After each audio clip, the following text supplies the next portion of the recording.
Hello, everyone. I am Andy Samples, and this is Gridiron Cowboy.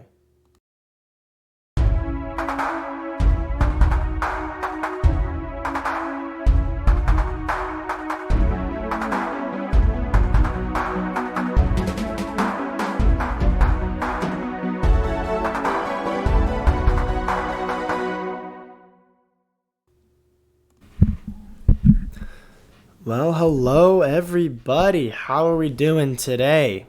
Week 10 is officially in the books, and oh my gosh, what is going on? To get us caught up a little bit, the Cowboys, Bengals, Titans, and Chiefs are on bye this week, or was on bye. Brian Dable, the head coach of the Giants, has been fired. Pretty interesting news right there. And Jonathan Taylor is apparently LaDainian Tomlinson because, oh my gosh, 216 and 3 touchdowns, over 50 fantasy points. Where did that come from? Anyway, let's get started. So we're going to go in order. Firstly, we got Raiders Broncos. It was a very low scoring defensive struggle. A lot of interceptions by both sides. Bo Nix is a little surprising. Definitely not the other side. The Broncos barely won 10-7 over the Raiders, pushing Denver to 8-2, while Vegas fell to 2-7. The game was sloppy, really sloppy on both sides, and surprisingly more penalties than first downs by both teams. The winning points came from a field goal, a blocked punt. Yeah, Geno Smith, both Geno and Bo Nix played terrible. But Bo Nix was 17 for 31 on passes, 163 yards, touchdown, 2 interceptions. The running back J.K. Dobbins, 18 carries for 77 yards, and Troy Franklin, also Denver, caught the only team's touchdown. Key stats for Vegas: Geno Smith went 17 for 28, 175 yards and an interception. Excuse the cat. The running back Ashton Genty, the rookie, was held up just to 60 yards on 19 carries, but scored the team's touchdown.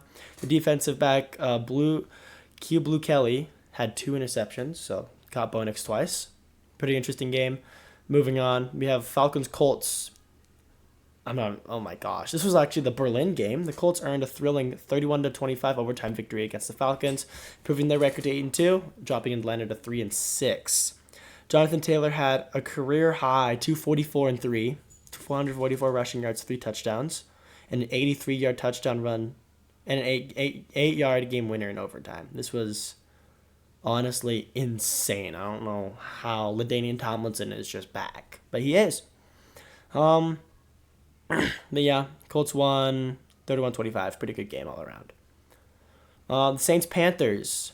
The Saints ended their 4-game losing streak by defeating the Panthers 17-7. Their record is now 2-8. Carolina's 5-5. New Orleans' big play passing and a strong defensive effort controlled the game pretty well after the Panthers scored on just their opening drive, and that is literally it. That's everything I wrote down, though.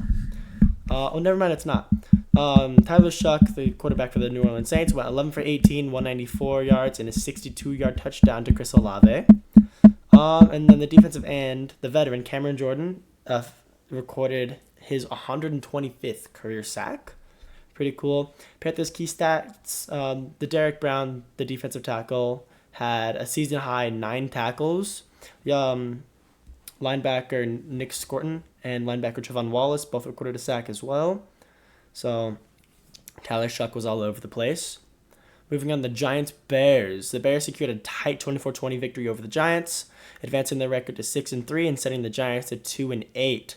Caleb Williams powered a fourth-quarter comeback to overcome a 10-point deficit. Jackson Dart also now has a concussion, so if you have him in fantasy, I am sorry.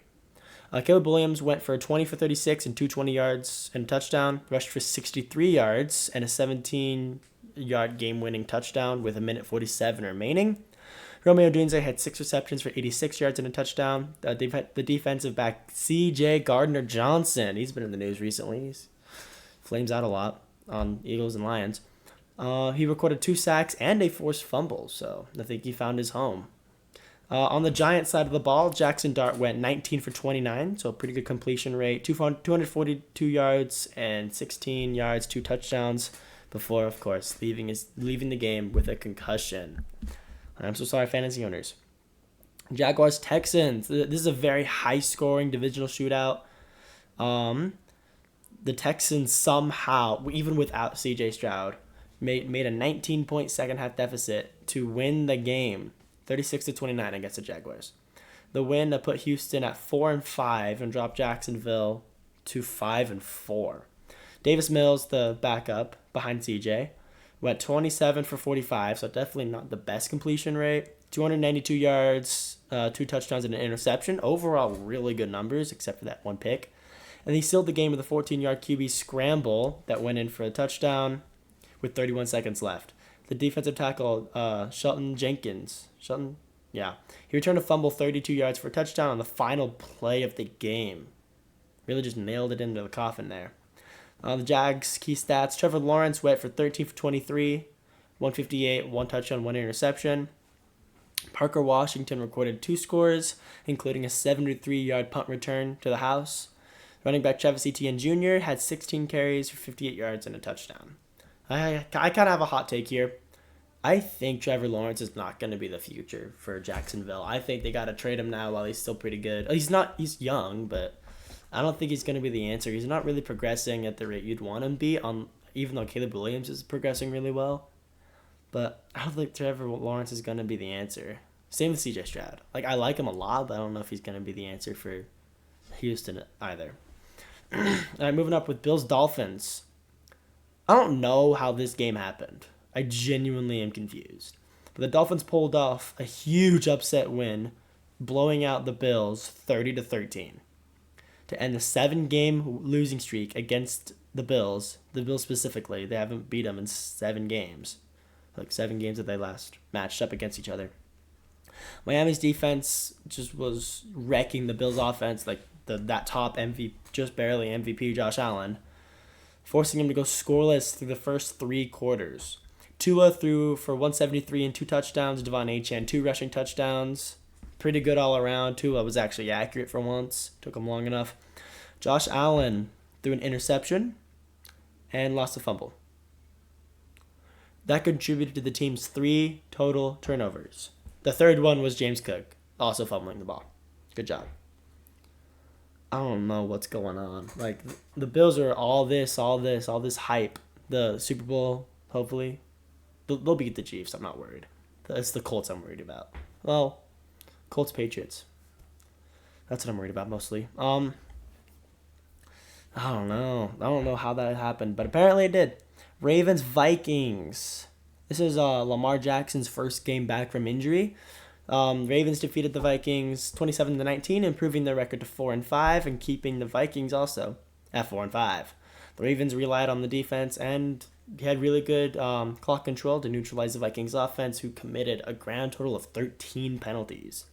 Lamar Jackson went 17 for 29, 176 yards and a touchdown to Mark Andrews. Great job, finally. No interceptions from him.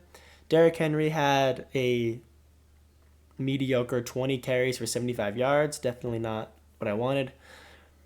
And then Zay Flowers led the team with 4 receptions for 75 yards. I started Zay Flowers in fantasy, and I don't know why that's the best he's ever played for me. I don't like it at all. On the Vikings side, J.J. McCarthy went 20 for 42. Less than 50%, goodness. 248 yards, a touchdown, and 2 interceptions. The receiver, Jalen Naylor, led all the receivers with 5 receptions for 124 and a touchdown. He's the receiver 3 on the depth chart. Justin Jefferson is obviously the receiver 1, and he played that garbage. Still, I don't know what's going on. Moving on to Browns-Jets. The Jets somehow won, defeating the Browns 27-20, moving to 2-7. The Browns are also now at 2-7. The Jets were outgained 278 to 169 in total yards. This is going to be an insane stat. The Browns lost to the Jets, and they had 42 passing yards. 42. But the special teams provided winning points with 2 touchdowns, 36 seconds apart. So that did happen. The special teams recorded 2. Kane Waganu, I don't know how to say it, but he recorded a 99-yard kickoff return, and then Isaiah Williams on a 74-yard punt return, both taken to the house for 14 points. The defensive end, Will McDonald IV, was outstanding with 4 sacks. Brees Hall finished with 125 and a touchdown, so I think he should stay in New York, honestly, because he's still playing pretty good. Dylan Gabriel, the rookie, they should be starting Shadur. Threw for 167 and 2 touchdowns. Quinshon Judkins, the running back, had 22 carries for 75 yards. And Jerry Jeudy, the wide receiver, led the receiving core with 6 catches, 78 yards, and a touchdown. And somehow they lost. This is a very good statistical game. Dylan Gabriel threw for like no yards, though. I just don't know how they lost by 42 net passing yards. I feel like that's genuinely insane. But moving on. Patriots Bucks. We're missing 2 people here. We're missing Tom and him. We'll leave it at that. The Bucks traveled to Tampa Bay and came away with a 28-23 victory. This crucial win solidified New England's record at 8-2, but the Bucks have dropped to 6-3. The Bucks are injured, so it makes sense. Normally they would be way better than this. Drake May and TreVeyon Henderson powered this offense pretty heavily. I think this was a really good game, like full circle. The victory was really powered by Drake May and TreVeyon Henderson. I didn't get the stats onto this one, but this was a really, really good, well-rounded game. Cardinals Seahawks. The Seahawks dominated the Cardinals in a divisional blowout, winning 44-22. Seattle's moved to 7-2, dropped the Cardinals to 3-6. I don't know how the Cowboys lost to the Cardinals. Marvin Harrison reeled a 9-yard touchdown catch. Honestly, that's the best that I could get. Sam Darnold, JSN, really, really good game all around for them. No interceptions out of Sam Darnold. That's the name. I will not forget that. Moving on to Rams-Niners. I genuinely believe this was going to be a great game, but apparently not, because the Rams put on an offensive clinic to defeat the divisional rival Niners 42-26. Rams went to 7-2. Niners fell to 6-4. They shouldn't be that worried. They just need to get their injuries fixed, because apparently that's been a massive issue since they were at the Super Bowl. But Matthew Stafford, the vet, he's 38 years old, by the way. He threw 4 passing touchdowns. Devontae Adams, also the vet, accounted for 2 of those scores. And then Kyron Williams, the running back, added a rushing touchdown.